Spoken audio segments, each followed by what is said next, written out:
Hi, Kellen. So my name is Chido, and I am the owner and founder of Brown Pages, which is a Black business directory in South Africa, specifically for the hospitality industry. Hey, it's Kellen, and today on Diversified Game, Miss Cheeto is going to give us the game on the brown pages.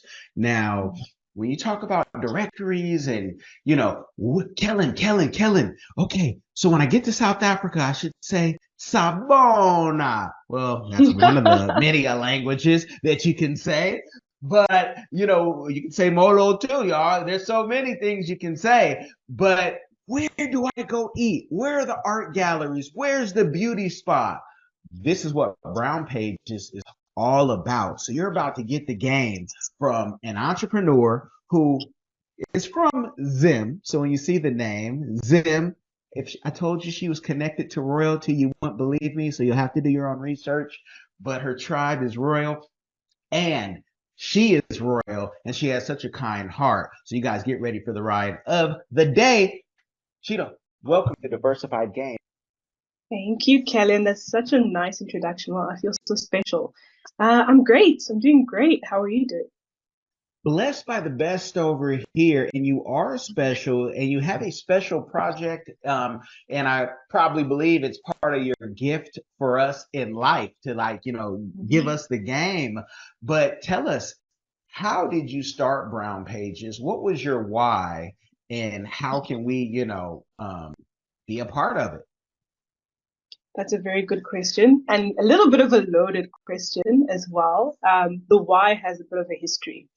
So, yeah, I mean, initially, obviously, everybody starts a business because you want to make some money, you want to be independent, you don't want to work for the man, and yeah, you want to live your life according to your own time.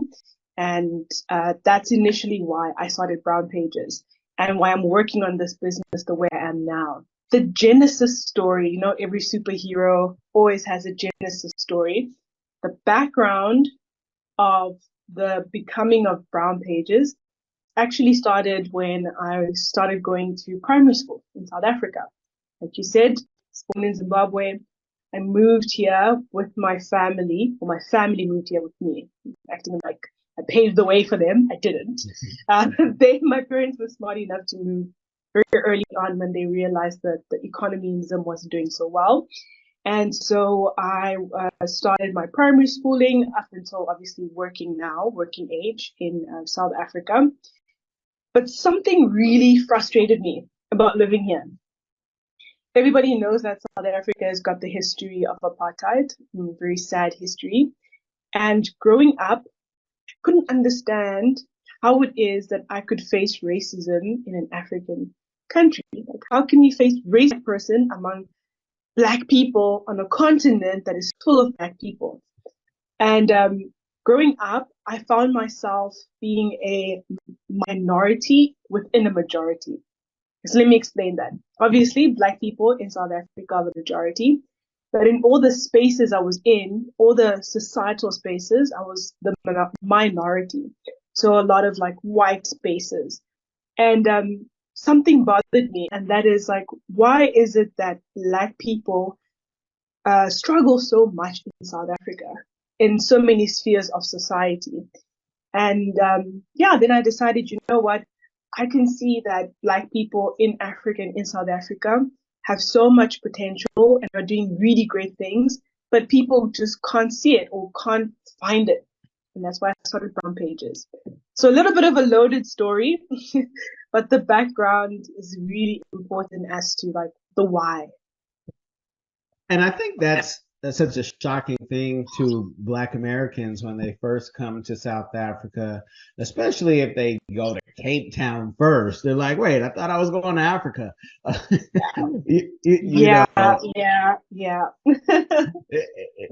but the history, behind that, and what's so shocking is, the Africans or Afrikaans, or however they got to Africa, they really consider themselves African and they don't want to go back to Europe or wherever they came from. The same way Black Americans don't want to leave Africa. And so it's just Africa has that effect, and we have to all learn, to get along because we're all needed Mm-hmm. in society. When you wanted to create Brown Pages, and I want this to be a moment for people because I'm sure your family thought you were crazy, out of your mind. You're going to do what? You're going to make a business doing what? Why? Or maybe you're one of the rare ones who got support. Tell us when you started telling your friends and family you're going to create this, what type of support you got or you did not get. Okay, that's a good question, and my story is a little bit skewed because the only family that actually knows that I started this are my brother and one of my cousins. And the reason why I didn't like, broadcast it this kind of way, it's, because I knew that the rest of my family knew me as somebody who's working full time, building executive communities.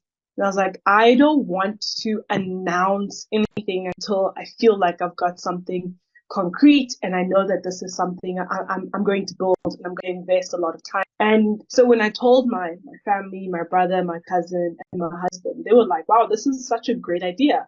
They loved it. They're like, this is actually a great idea because it marries the two things we know you're passionate about, and that's business, entrepreneurship, Black people. So they were very supportive. Some of my friends didn't really understand it, and to be honest, I was also kind of what is the word, cautious maybe, and apprehensive about who I shared this with. Because when you look at the concept and you hear this is a Black business directory, in a society where obviously, like you said, it's a mixed society, you can come across as if you are exclusionary. So it can come across as if I created this to exclude people. But that's not the case. I created this directory to promote a certain group of people, not to exclude other people. Yeah, so the short answer to that is those who I told were very excited about it and very supportive too. And there's nothing wrong with trying to look out for your community. You're in Cape Town. You try to go buy some property in the Jewish neighborhoods and see if they'll sell to you. They won't, even if you're like me and you claim to be in the number in one of the tribes. So yeah, there's exclusion going everywhere, and I guess it's human nature because it's other communities do the same. Even in Africa, people might say, "Wow," but people attach to what they're familiar with. It's a Yeah, very yeah. human thing, but that's why we diversify the game because we want you to hear what is and hear what could be. Mm-hmm. We're all works in progress. When you created this, are you a web developer, graphic expert in marketing? How did you go about, creating the website and putting it all together? And did you build a team or did you just build it out yourself? I have to say, before I answer this, that your questions are excellent. By the way, it's as if you were with me when this was getting pulled out, and you strategically asked me those questions, which I know you haven't. You haven't. But I'm only an expert in one of those things, which is marketing. So I have a marketing background. Actually, I worked for a destination marketing company when I started out my career, and outside of that, I don't know how to build websites. I'm not a graphic design expert, but I am an expert in figuring out how to do things. So the first version of Brown Pages I built up myself, and I learned like just YouTube, you know, every other evening after work, figuring out how to put things together, basic like website builders, no coding or anything like that. Um, and now this version obviously is based off like a pre-purchased theme. But if anything needs to be customized because I had no funds to put into Brown Pages, I just built it myself, designed the logo, everything myself, um, which is also exciting because I enjoy learning by doing. And I will learn better if I'm doing something that contributes to a passion of mine. So yeah, I'm only an expert in marketing. And that is specifically why I have invested my time in marketing Black-owned businesses. So I'm like, I want to use my skill to promote, something that I care about. And, there's art galleries I've been to in South Africa, and you're a ton of black art. You're like, wow, wow, wow. And black art director, but when the owner comes in, they're allies, some of them, and you're like, oh wow, because some of the art is speaking about some of the apartheid or the negative history, and but the person talking is an ally, or at least says they're an ally, but they would not be on brown pages. You have to be black owned. And so I know that you love art because you have art galleries on there. I have a feeling you like your wines and therapy and your beauty spa. So this is really, I want it to be a teachable moment, folks, that out of your own passions, you can create a business and do not doubt yourself. Likes food and other type of drinks, but you have to go out and take her out and her husband to find more. I don't want to tell her whole story. How did you go about finding these people? Was it actual businesses you were going to, or did people come to you after a while? Both. So initially, I started off, having a directory with just all Black businesses. So the categories you see on the website, yes, of course, I do love those things, but I didn't pick them because I love them.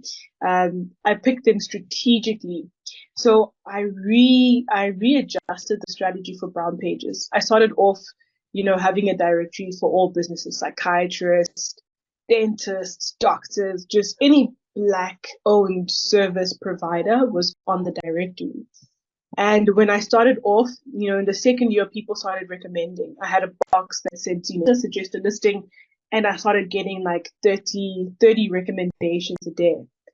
The problem though was, capacity and vetting. So something that I promised in Brown Pages is that these businesses are vetted, they're verified.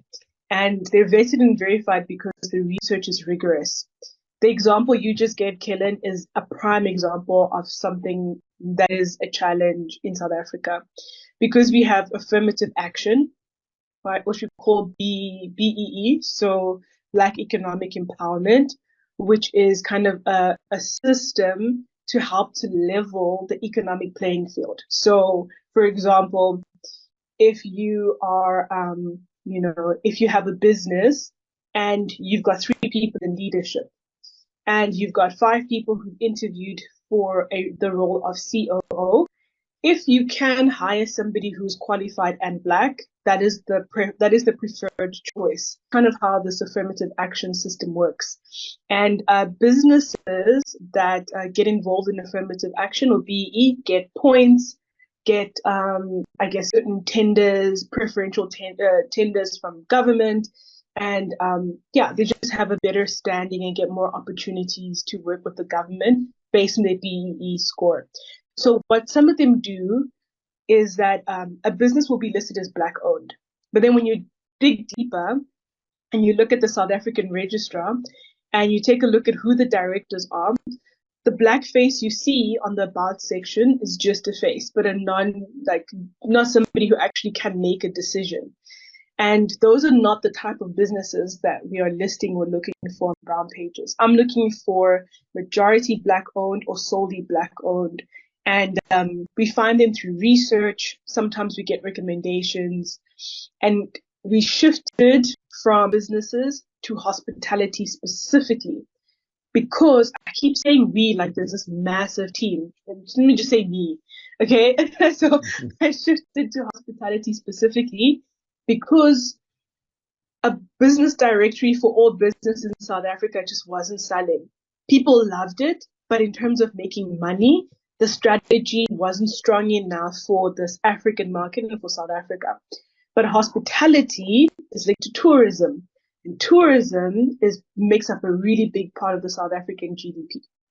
And so that's why I strategically shifted to restaurants, hotels, and art galleries. So what are people coming to do when they come to South Africa? Where they're going to eat, where they're going to sleep. Um, yeah, and since I've made that shift, it's actually been great because I can also kind of uplift the caliber of brown pages. It's not just any hotel, any restaurant, any gallery. It's kind of like the best in South Africa or the best of the best in Africa. And I think that it was the best choice to kind of shift the direction of the directory that way. And then in terms of team, I've only got 3 people in my team so far, and it's a very small team. They're unpaid, but their value is great. Like they contribute so much, knowledge, advice, and expertise, and they're constantly thinking about brown pages, constantly giving their time. And yeah, I probably wouldn't be able to build any of this without my team. Yes, I like how you say that because everybody now has a team. And I love teams. They make dreams happen. But some folks make it seem like, they're Cleopatra and Nefertiti or, whoever and my team carried me to Yes. And let me clarify, just because you're in South Africa, but this is for African businesses, black owned. You guys, Kenya, she didn't forget about you guys in Kenya, Uhaligani, Boy Sana.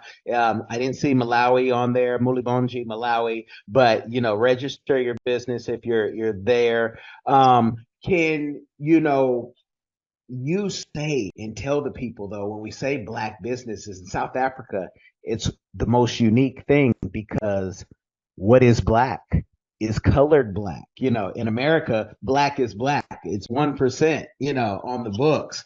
And if you're then, if color is colored black to brown pages, as well as if you're married to a black person and you're sharing everything 50-50, are you then qualified to be on brown pages? Oh, that's controversial. Oh, that's so controversial. I was just about to say, dang, Kellen, like, why is that? Okay, so it's funny because I recently had this conversation with one of my team members and advisors, and then I had a situation earlier this week where I really had to, look at the classification. You're right. In the US, black is classified as, a grouping of people. In South Africa, it's the same. Black is also classified as a grouping of people. However, the difference is that certain groups of society in South Africa who are classified as black under the government do not consider themselves black, or they don't, they don't consider themselves as black. And so there's a divide. So let's take, for example, the colored community, which we call colored, but actually it's mixed race / Cape Malay heritage, right? So they're mixed race population that are classified as black under the South African government. But within that society, within that community, there's a divide. Some say, yes, I am black, and others say, no, I'm not black. I don't want to be classified as black. And also, it's not a community that I relate to. So for that reason, black for brown pages is black African heritage, black. So like you and me, because there's no contestant, like unless you're mixed race, but essentially, black are people who are from African heritage and they're black.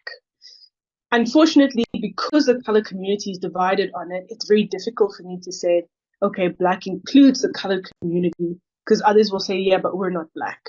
And at the stage that brown pages is at right now, that's, we're not at that stage where we can even like open up that kind of platform where we can be like, okay, or everyone from, this community, what do you think? Should we list them? Should we list your businesses? Do you consider yourself black? It would really be a case by case situation. And around Africa as well, like Northern Africa, that's also been a consideration because in Northern Africa, a similar situation. There are many black people, black Africans, but they're also Africans of mixed race with Arab, right? Because of the colonial history there. Right now it's just black. That's just the simple answer. Okay, and you know what? That answer is you're dealing with, capacity. You're dealing with cultures that, we love you, salam, in Ethiopia and in Sudan, but there are some people there who, like you say, they consider themselves Arab. Some people, even here in America, they say, I'm not black, I'm Dominican. Well, you're black as me or more, but you're Dominican. Oh, I'm Spanish. And you're looking at the person like you speak Spanish, goes back to an old Paul Mooney joke. But if I do your DNA, it's going right back to Africa. But in America, things are crazy, and you can be born something, and you can be something else if you want now, right? So those issues happen. South Africa Yeah. is a very place. I tell everybody when I say go to Africa, they say, "Hey, I'm LGBT in that community. I don't think Africa will like me." I say, "Go to South Africa. It ain't gonna bother you." But we're trying to push them Yeah. maybe all over there, so they can experience Africa and not feel like, "Oh, I'm going to be killed," because that Mm. won't be the case in South Africa. Dealing with that, there's, at least here in America, a stereotype amongst black people. Black Mhm. businesses, oh man, you're gonna wait if it's a restaurant. They're gonna be out of your favorite thing that you want. When you're doing that vetting, is it like a Google review or a Yelp or a TripAdvisor where you're sending somebody there, or maybe you're going there yourself to make sure that it's a quality business and not just a black business? Because, everybody Mhm. has issues. You go across that vetting. So when people do go register on your site, they know you just can't be a black business. You got to be a black business striving for excellence. Hmm. That's a good question. And so, at the moment, the vetting is kind of I don't want to say it's um, at an initial level. So we're not going to all the businesses, personally, because that would mean that we'd have to fly around all over Africa every other week that a new business registers. But we're looking Sounds at like kind of like fun. it does sound like fun, but it also sounds like money. So it costs a lot of money. But the vetting that we're doing is really kind of at the initial level of kind of looking at your business from a wholesome perspective. So, what are the Google reviews? What are people saying about you? Do you have like a social media presence? Do you have a website? So that type of vetting. And then also looking at your country's business registrar. So are you registered there? Because that will tell us if your business is legitimate, if you're accountable to like an association or a board for quality control. So yeah, that's kind of like the vetting and verification we're doing at the moment. By the way, I'm really enjoying your interview. Your questions are so insightful.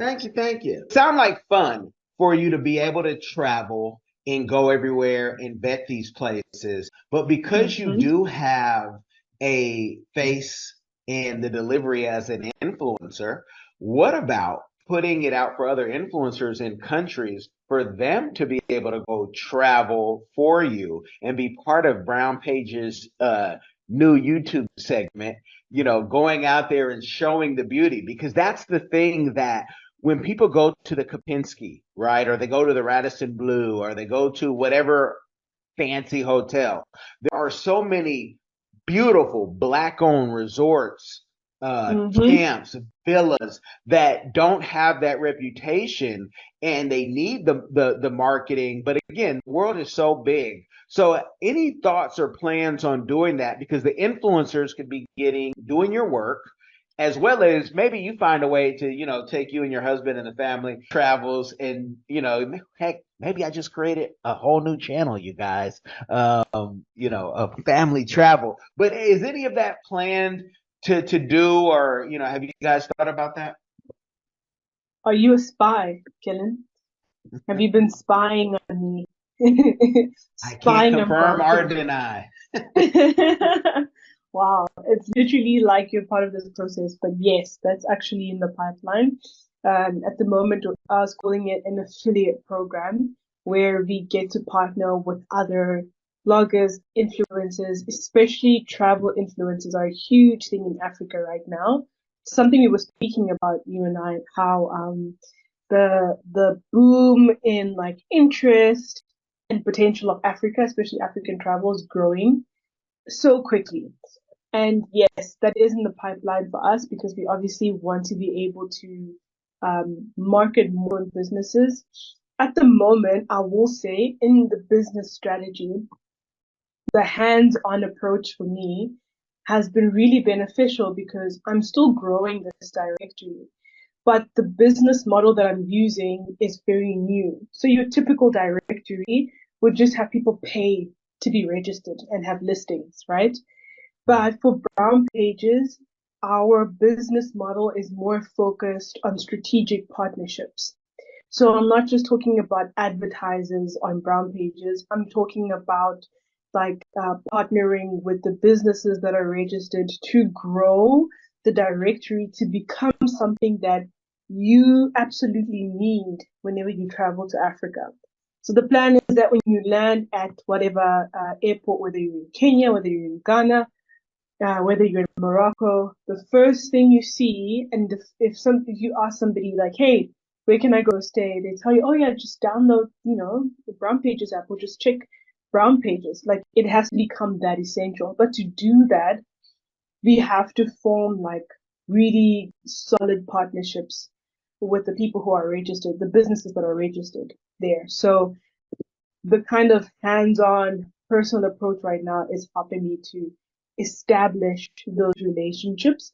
And so far, that's been going really well because along with creating relationships, I need to be on the ground to kind of hear what the pain points are for these hotels, for these restaurants, for these tour and travel companies. What is it that they're really looking for? And what is their hesitancy? So I'm kind of testing out different business models at the moment. And to do that, I'm hesitant about expanding too soon, where I kind of lose those touch points and lose that really data. But yes, that is something that's in the pipeline. Well, let me say, maybe I'm in the computer, maybe I'm in the mind of Brown Pages, but I also see it and I see it like a movie.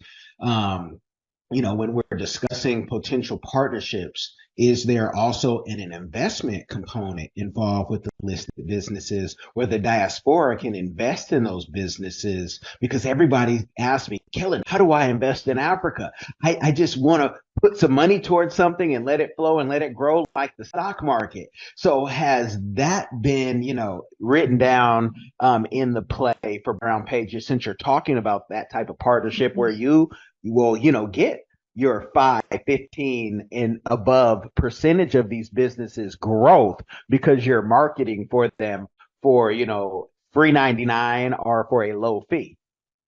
Yeah, so I think either I need to hire you as part of this team, or I need to debug my computer so that you can stop monitoring all my discussions. But yes, so because I've been kind of really plugged into the diaspora conversations and discussions through YouTube channel, Instagram, I know that, diaspora investment in African businesses is a huge topic right now. It's a really like hot topic. And some of the pain points that are observed are like, the diaspora wants to invest for long term, for retirement in the future in African businesses.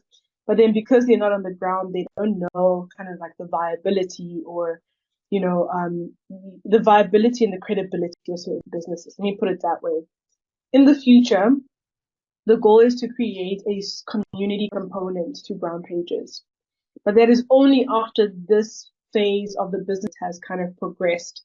Because right now, building trust is a very big thing. And I knew that actually. I knew that in Africa, trust is something you have to establish well to do business. But I think like I underestimated what an effect a lack of trust can have. So it's not that the businesses don't trust me, but right now they haven't yet had enough interaction with Brown Pages to establish that kind of long-term relationship of like, yes, you really you really are invested in the growth of my business. You do really want me to do well. It's not just like a take situation, but it's a give and take. So after this stage of this trust building is established, then we'll move on to the community component of Brown Pages. Like I said, I've spent the last 7, 8 years in executive communities for C-suite level, um, executives in the US and globally. And I understand through that the value of networking, like how powerful networking is. And I also understand that African culture, for some of the reasons you mentioned earlier in the podcast, like, divisions and, tribes and whatever, many reasons to be divided. African culture, networking and unity is not something that comes easily, and it's not something that happens often. And so I know that in the African space, for African businesses, that a community for business owners would do really well. But first I need to get that buy-in. And then another level up is a community for Black businesses that connects them to the diaspora. But then for that to happen, there's a lot of trust that needs to be built for that community to be successful. Because I mean, let's think about it. If it was you, Kellen, like if you wanted to invest in a business that you just heard of or you've checked, maybe their website, but you don't really know them personally, you haven't heard the owner's story, you don't know if there's a upward trajectory, it'd be really hard to invest your own hard-earned money there. And similarly, for businesses in Africa, like I don't know if this guy wants to take over my business.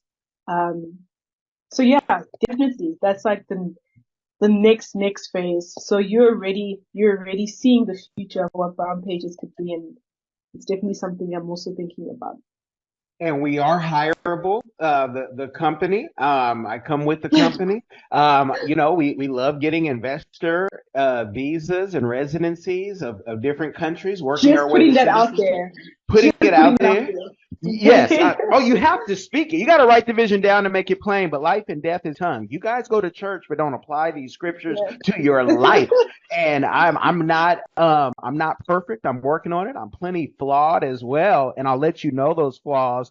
But I won't let you know on this podcast all of them because some of those things you're working on. But I can also see when you're talking about an entrepreneur talking about their business, because people who own hotels or galleries are so busy in their business, they're not doing interviews like this where people can hear their heart, their soul. And I also know a podcast that would mind interviewing these people as a vetting to show, hey, we're going to ask the difficult questions, even if it's behind a paywall for serious investors, that this is what we're doing. This is how we're doing it. Because what we do know is it's easy to start a business. It's very hard to keep a business going and flowing, especially when you're talking about investors, because people, we want our money back, 3 times, 10x, or even more sometimes. So I know a podcast too, Diversified Game, if you didn't catch that, that would talk to those people in a business way to have other people understand. Because that's a question people always ask me, and I'm hesitant. I have to really know you to say, hey, it's not diamonds in Sierra Leone. I'm a citizen of Sierra Leone as well. I'm not going to push you guys to diamonds. I need you to understand the industries you're getting into. But talking about the industries and you being from Zim, if those who watch Young, Famous, and African, they see the big stars there, but they also see them saying, but in Zim, I can go back home and build even bigger and better. I'm excited. I have friends from Zim. Zim, if I can get a piece of Zim and do business in Zim, I'm there. You guys send the plane ticket. Business class at least, first class at least. But where do you see like how this is going to impact Zim, as well as what is your community give back that you're doing and that you would like to do in the future? So when I started this, like I said, the heart of creating something for Black Africans was actually to give back to communities. But working in digital marketing, destination marketing, and in executive communities, I realized that money is something that is a very powerful tool, and money enables people to do the things that they want to do and to live, comfortable lifestyles with the infrastructures that they need to build that type of life. And so looking at it strategically, I thought I could either give back to communities directly in ways that are possibly not sustainable, in ways they do not create avenues to generate generational wealth. So strategically, what is the way to give back to these communities? And then I thought, well, if you look at the funnel, these communities, people are, working maybe at well-established businesses in their countries, and the hope is that these businesses will do really well so that they can pay their employees, and the employees are, most times looking after a family. So that's an indirect way to give back. I say that strategy specifically because coming from Zimbabwe and having a lot of friends and family from there, I saw firsthand the impact of loss of business to the economy and directly to families. So, for example, I have an uncle and a couple of cousins who are educated, like PhD level, professor level, who came to South Africa because there were no more jobs in Zimbabwe, and there's no more pay in Zimbabwe, and they're doing work that is way below their standard of qualification or skills in South Africa. And whenever I listen to interviews of Zimbabweans or podcasts of Zimbabweans speaking, and the question comes up of like, okay, so what does Zimbabwe need now? What do you hope for? It's always come and start your business here. Come and create jobs. Come and establish something like a Pick and Pay or a ShopRite, which is like a grocery store.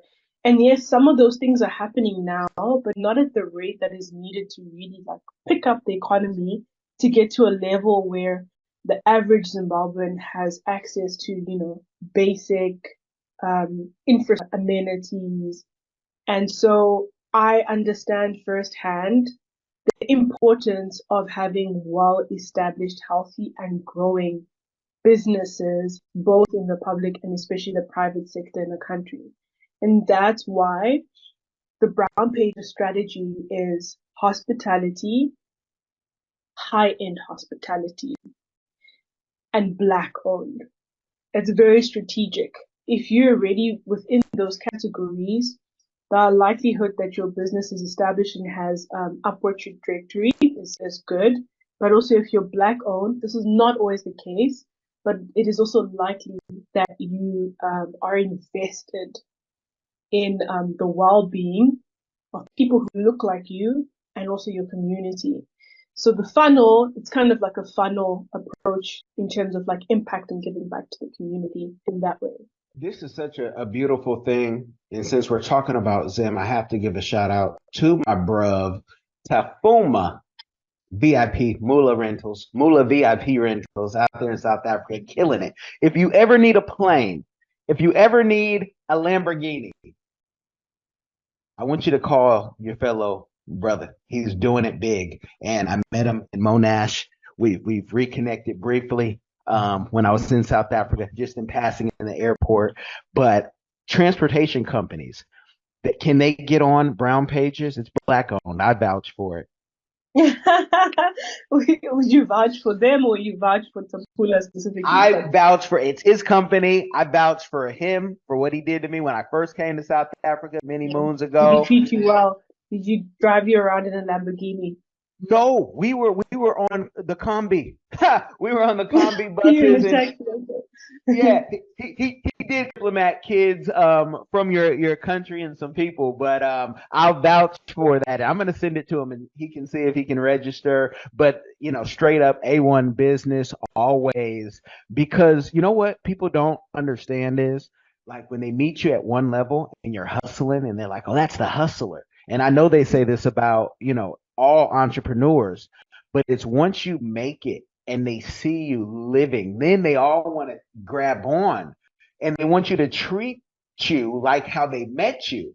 but you're at Yeah. another level. And it's not to say that you're better than anybody, but it's that my life is different. I have to protect and guard my heart. I don't want to be like Joseph and have one of my brothers, try to get me and knock me off because you weren't there to support me when I was Mm. climbing up the ladder. And so that's why she only told a very small circle about it. She had to tell her husband because he's going to protect her. Y'all come after her. But let the people know two things. Mhm. When will the book be finished? And or the documentary, and where they can find you, because I want them to go find Brown Pages, and I want to be able to do this again and again, and we'll probably be able to do it in person because I love South Africa. South Africa, come on, request me to come out. I'm hireable. I just told her I'm hireable. I'm trying to get out of Babylon. So, okay, well, first of all, keep that in mind. The second I win this, I applied for a couple of grants, and I'm so excited that I got to the next phase for one of them. It's a grant for Coca-Cola and women in Africa.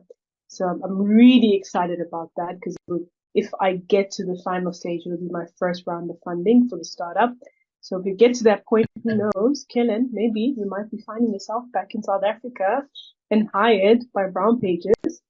Where you can find me, you can either go directly to the website, so www.brownpages.africa, and that's the directory, and you can find everything that you're looking for, including transport companies. Especially, we love luxury transportation companies like Kellen's friend with the Lamborghinis and the helicopters. It's completely up Brown Pages' alley. And in terms of when is the book coming, we'll see. Maybe in a couple of years. Let's hope, like in 5 years' time, the book will be out of the I don't know what to title it. I don't know what we call it. Helen, you can help me with that one. But Brown essentially, Pages. Brown page, and I see the pages being brown brown. possibly. Yeah. That's smart. It's That's actually smart. And I was doing another interview the other day with an organization called Black Female Owned. It's an American, and I was telling the presenter Walton, I was like, Brown Pages is actually a play on Yellow Pages. He was like, oh, I hadn't even made the connection. I'm like, yeah, because I wanted to create a name that resonates with people because what I'm doing is so different. It's a business directory, but the model is so different. And I wanted people to have an association through the name of something they already know, which most people know the Yellow Pages. So instead of the Yellow Pages, you know that this is a directory because it's pages, but it's brown, so it's black owned. One other thing I wanted to mention is that the aspect of the directory being black owned is actually also strategically something that I thought about a lot in terms of how to market it.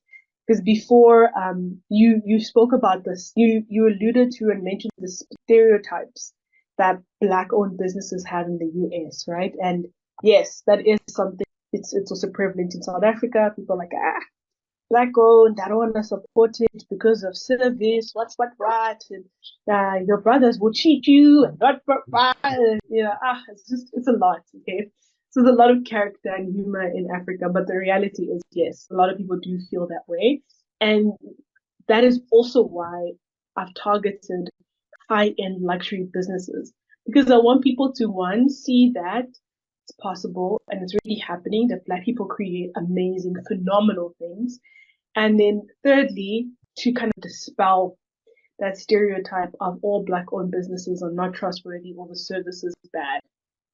Um, yeah. So the concept of marketing, the fact that it's Black owned, I thought about a lot when I started because another thing is, I don't know yet in the rest of Africa if it's also seen like this, but sometimes people see Black owned, and I don't know, something about that phrase makes me feel a certain type of way because when I see support, it's kind of like, oh, it's charity, they need extra support, and so I thought if I say it's Black owned, people are I don't want people to use this directory because they feel guilty or because they feel like this is something they should do.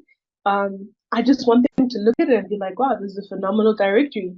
And that's why the business plan or the business strategy right now is to partner with these hotels and restaurants, because I'm about to make them a lot of money. And I feel like Black businesses deserve that money, and they should put it back into their communities, and they should build the generational wealth so that the next generation isn't in a cycle where we're all just working for foreign owned companies passed down to, the next generation of foreign owners, but so that Africans can actually start to own Africa. For our parents, and still a large part in this generation, it still is about land, yes. But I feel like the next conversation is business, right? Like, do you own this business? Because if you don't own it, then you're just working and it's going to be given to somebody else. But if you own it, you can give it to your next generation and their next generation. They can build on that. So, yeah, in some, in kind of some spaces, I am mentioning that definitely this is Black owned. But as the directory grows, the fact that it's Black owned is not going to be at the forefront of the marketing. It's just going to be like, this is Africa's directory. This is your portal to Africa. And if you're really interested, you will figure it out once you're Black owned, because I want everyone to use it. I don't want like a certain community to be like, we're supporting it because it's Black owned. I want all that money, all that tourism revenue to be funneled to Black owned businesses in Africa. So that's the plan. Well, I'm going to leave the audience with this, because Aid is Dead. And that is a book. You guys can Google that book by one of your neighbors, Zambia. You guys Google that. I like you to do research. I don't want to give you fish. I want to teach you how to fish. But look up Aid is Dead. Read a book a week. Watch how to change your life. But Black owned is not a bad word. Not all Black businesses are in the stereotype that we see globally. I mean, this is all trained behavior. You got to decolonize your mind. But it's one thing to be Black owned. But when you're talking about when you capital or angel investors, are you Black run? Because you can own it. I'm a Sierra Leonean. I can own a hotel because they may need me. I could own certain things because they may need me because of the law. But am I running it? And that's what we see too. That's the next thing we're going to talk about, you guys, when you see us, because we can do this all night, all day. But is it Black run? Because, and this is controversial, and this is Kellen saying it, not my lovely guest, but we have countries that are Black heads, but they're not Black run.